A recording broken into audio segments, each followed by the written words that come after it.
Bienvenidos a este episodio donde hablaremos sobre el análisis de las variables macroeconómicas y la realidad económica de México, presentado por Luisa Fernanda Osorio, Alejandra Jaramillo, Catherine Ramírez. Como primero tenemos el nivel del Producto Interno Bruto, que se refiere al valor total de los bienes y servicios producidos en el país en un periodo determinado. Este valor es crucial para mantener el tamaño de la economía y su capacidad de producción. En el caso de México, el Producto Interno Bruto se calcula en términos nominales y en términos reales. Para entender el nivel del Producto Interno Bruto de México, se observa el valor total de la producción y se compara con otros países. Según el Banco Mundial y el Fondo Monetario Internacional, México es la segunda economía más grande de América Latina, solo detrás de Brasil. En el 2023, el Producto Interno Bruto de México fue aproximadamente de 4.0 billones de dólares. Como segundo, tenemos la tasa de crecimiento del Producto Interno Bruto, que mide el cambio porcentual del Producto Interno Bruto de un año a otro o de un trimestre a otro. Es un indicador clave para evaluar si la economía está creciendo o estancándose o decreciendo. Para México, la tasa de crecimiento del Producto Interno Bruto ha variado dependiendo de factores internos y externos, como políticas económicas, precios del petróleo, comercio internacional y situaciones globales como la pandemia del COVID.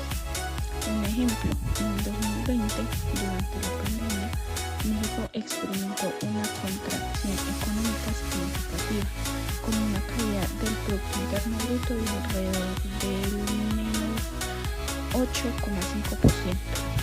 En el 2021 y en el 2022, el país experimentó una recuperación con tasas de crecimiento positivas del Producto Interno Bruto del 5 y 3%. Y en el 2023 se estimó un crecimiento moderado del 2%. Los factores que influyen en el Producto Interno Bruto de México, existen varios factores que afectan tanto el nivel como la tasa de crecimiento del Producto Interno Bruto en México, que serían las exportaciones e importaciones.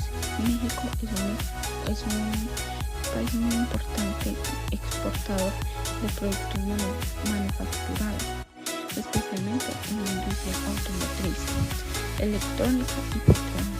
Los acuerdos comerciales como el TEMEC, tratado entre México y Estados Unidos y Canadá, juegan un papel clave en el desempeño económico.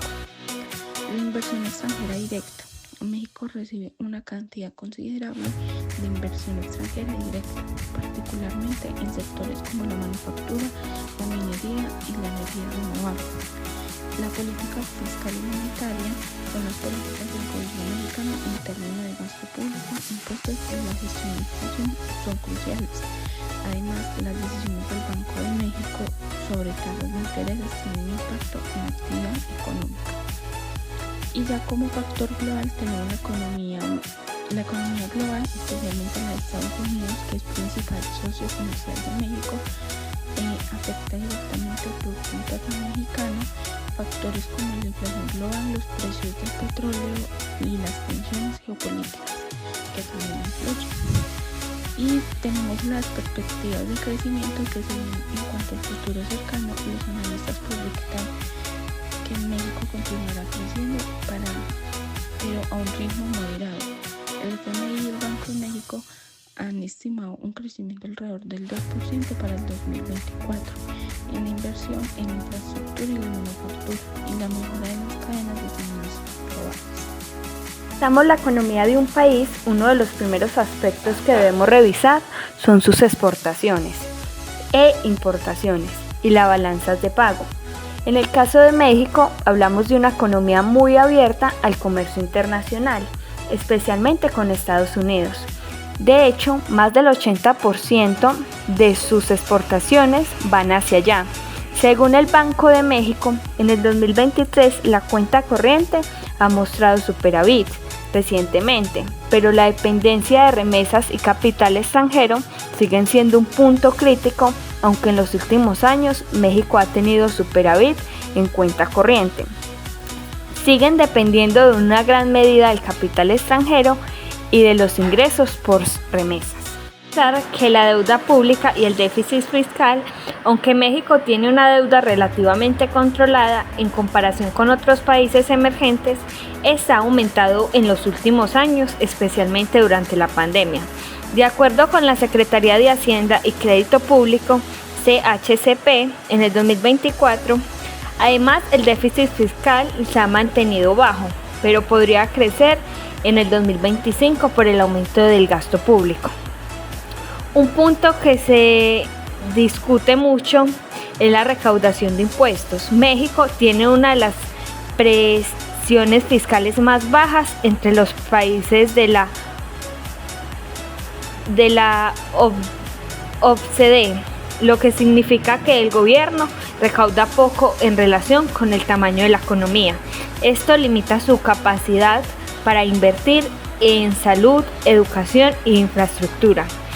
Pasando al sistema financiero, es importante mencionar que los bancos mexicanos están bien regulados y han sido resistentes frente a crisis. Sin embargo, el acceso al crédito sigue siendo limitado, sobre todo para las pequeñas y medianas empresas. Además, todavía hay muchas zonas del país sin acceso a servicios financieros formales. Tenemos la tasa de inflación en México. La inflación es un indicador clave para evaluar la estabilidad económica de un país, ya que refleja el aumento generalizado y sostenido en los precios de los bienes y servicios en un periodo determinado. Si la inflación es muy alta o muy baja, puede generar incertidumbre y afectar el poder adquisitivo de los consumidores, la competitividad de la economía y las decisiones de inversión. La evolución de la inflación en México ha sido una inflación creciente, ya que en los últimos años México ha experimentado fluctuaciones significativas en la tasa de inflación, especialmente debido a factores globales como la pandemia del COVID, la guerra en Ucrania y los problemas en las cadenas de suministro globales. En el 2021, México registró una tasa de inflación relativamente alta, con un 7,36%, principalmente impulsada por aumentos en los precios de alimentos, la energía y los productos manufacturados. En el 2022, la inflación continua elevada, alcanzó el 8,7% en el año, un nivel superior al objetivo del Banco de México, que tiene una meta de inflación anual de un 3%. En el 2023, la inflación comenzó a moderarse, pero aún se mantuvo por encima de la meta, cerrando en 7,8% debido a factores como los precios de la energía, la inflación global y los costos de botella en la cadena de suministro. Los factores que impulsan la inflación son precios internacionales de alimentos y energía. México depende de las importaciones de bienes clásicos como combustible, maíz, trigo y otros productos agrícolas, lo que hace que el país sea vulnerable a las fluctuaciones en los precios internacionales. El tipo de cambio, que es un valor del peso mexicano frente al dólar, también influye en los precios internos, ya que las importaciones más caras provocan aumentos en los costos de producción y por ende en los precios al consumidor.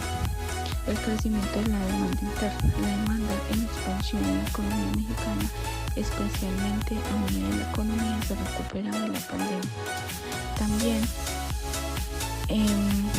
También ha contribuido el aumento de los precios.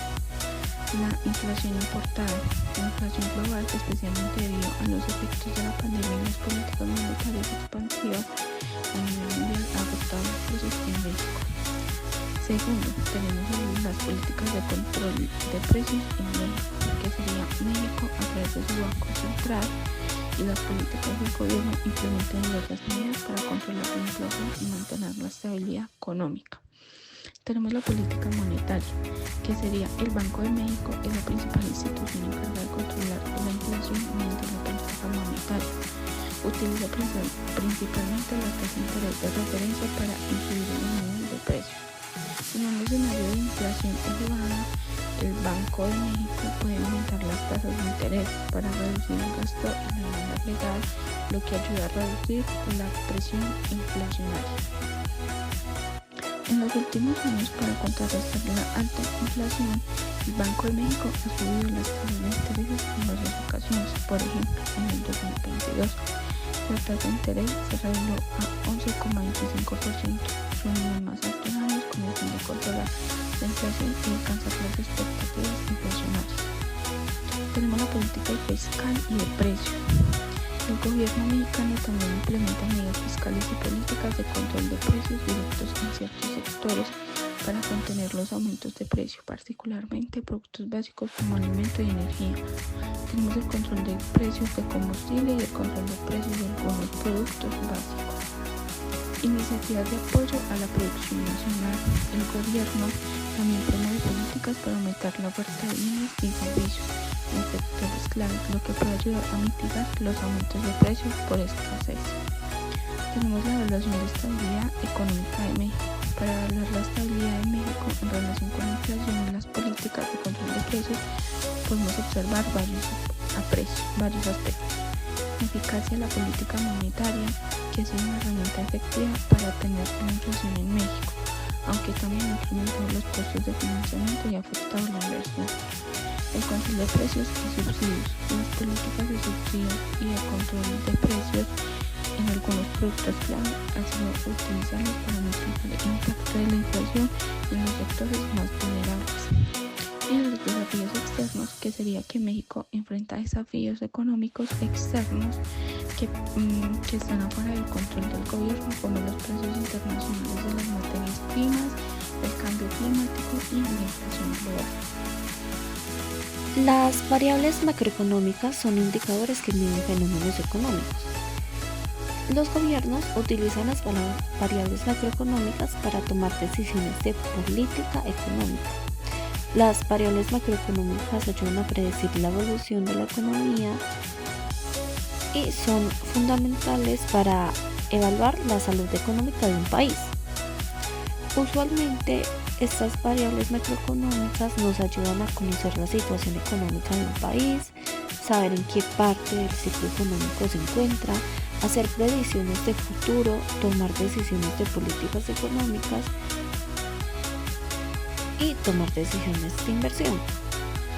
Como son indicadores y miden la economía de un país, pues estas variables pueden ser como Producto Interno Bruto, inflación, tasa de desempleo, deuda pública, balanza comercial, entre otras. Actualmente, la economía de México ha logrado negociar que la mayoría de sus exportaciones estén exentas de aranceles con Estados Unidos. Sin embargo, los automóviles y sus piezas y acero sí poseen aranceles del 25%. Actualmente, el PIB de México está en un total de 1,789 mil millones de USDs. La tasa de crecimiento del PIB ha disminuido en un 0,%. Esto indica que la economía mexicana se contrajo en un 0,6% en el último periodo anual registrado. La población actual de México está en 128,46 millones de personas. El PIB per cápita está en 13,926. Su desempleo está en el 2,6%. Y las bajadas de interés están en 9,50 aproximadamente. Estas dinámicas resaltan la importancia de que México fortalezca su economía interna y diversifique sus relaciones comerciales para que no dependa totalmente de los aranceles de Estados Unidos y pueda tener mejores relaciones comerciales con diferentes países. Tenemos la política económica. México ha sido consciente en mantener una política monetaria estable, con metas claras en inflación y un tipo de cambio flexible. Sin embargo, persisten desafíos como la informalidad laboral, la pobreza y el bajo crecimiento económico. México tiene fortalezas importantes como su comercio exterior y estabilidad financiera, pero también enfrenta grandes retos en cuanto a ingresos fiscales, acceso al crédito e inclusión social. Para avanzar, Es fundamental que las políticas económicas estén bien coordinadas y se enfoquen en un desarrollo más equitativo y sostenible. Muchas gracias.